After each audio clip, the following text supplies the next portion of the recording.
സഹോദരി സഹോദരന്മാരെ, 2025 logos quiz Bible റീഡിംഗിലേക്ക് എല്ലാവർക്കും സ്വാഗതം. ന്യായാധിപന്മാർ 14-ാം അധ്യായമാണ് ഇന്ന് വായിച്ചു കേൾക്കാൻ പോകുന്നത്.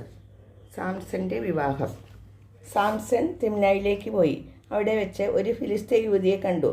അവൻ തിരിച്ചു വന്ന് മാതാപിതാക്കന്മാരോട് പറഞ്ഞു, തിമ്നയിൽ ഞാനൊരു ഫിലിസ്തീയ യുവതിയെ കണ്ടുമുട്ടി. അവളെ എനിക്ക് വിവാഹം ചെയ്തു തരണം. അവർ പറഞ്ഞു, നിന്റെ ബന്ധുക്കളിലോ നമ്മുടെ ജനത്തിലോ സ്ത്രീകളില്ലാഞ്ഞിട്ടാണോ നീ അപരിച്ഛേദിതരായ ഫിലിസ്ത്യരുടെ ഇടയിൽ ഭാര്യയെ അന്വേഷിക്കുന്നത്? എന്നാൽ സാംസൺ പറഞ്ഞു, അവളെ എനിക്ക് തരിക, അവളെ എനിക്ക് ഇഷ്ടപ്പെട്ടു.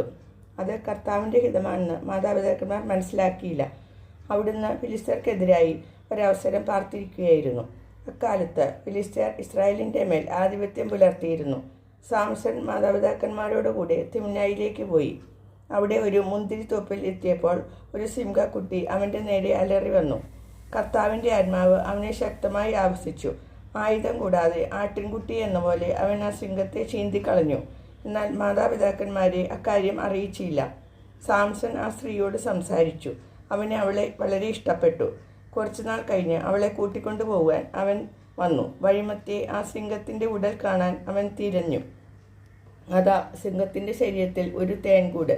അവനത് അടർത്തിയെടുത്ത് ഭക്ഷിച്ചുകൊണ്ട് മാതാപിതാക്കന്മാരുടെ അടുത്തെത്തി. അവർക്കും കൊടുത്തു. അവരും ഭക്ഷിച്ചു. എന്നാൽ ചത്ത സിംഹത്തിൻ്റെ ഉടലിൽ നിന്നാണ് തേനെടുത്തതെന്ന് അവൻ അവരോട് പറഞ്ഞില്ല. അവൻ്റെ പിതാവ് യുവതിയുടെ വീട്ടിലേക്ക് പോയി. സാംസൺ അവിടെ ഒരു വിരുന്നും നടത്തി. യുവാക്കന്മാർ അങ്ങനെ ചെയ്യുക പതിവായിരുന്നു.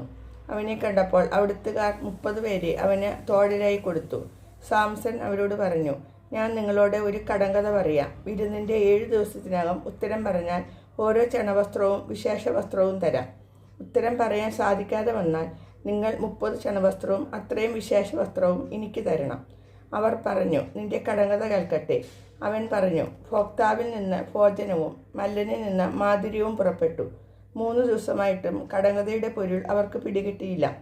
4-ാം ദിവസം അവർ സാംസന്റെ ഭാര്യയോട് പറഞ്ഞു, നിന്റെ ഭർത്താവിനെ വശീകരിച്ച് കടങ്കഥയുടെ പൊരുളറിഞ്ഞ് ഞങ്ങളോട് പറയുക, അല്ലെങ്കിൽ ഞങ്ങൾ നിന്നെ കുടുംബത്തോടെ ചുട്ടിരിക്കും. ദരിദ്രരാക്കാനാണോ നിങ്ങൾ ഞങ്ങളെ ക്ഷണിച്ചു വരുത്തിയത്? സാംസന്റെ ഭാര്യ അവൻ്റെ മുമ്പിൽ കരഞ്ഞുകൊണ്ട് പറഞ്ഞു, നിനക്കെന്നോട് വെറുപ്പാണ്, എന്നെ സ്നേഹിക്കുന്നില്ല.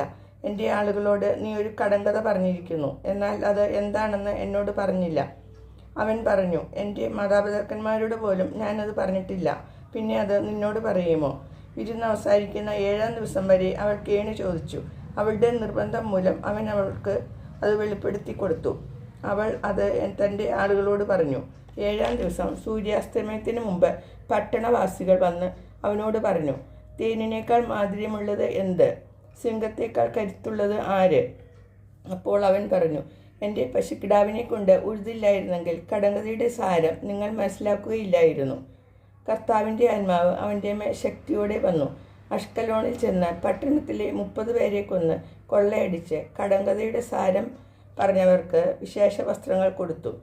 കോപാക്രാന്തനായി അവൻ തൻ്റെ പിതാവിൻ്റെ ഭവനത്തിലേക്ക് പോയി. സാംസന്റെ ഭാര്യ അവൻ്റെ മണവാളത്തോഴൻ്റെ ഭാര്യയായി. കർത്താവിൻ്റെ വചനം.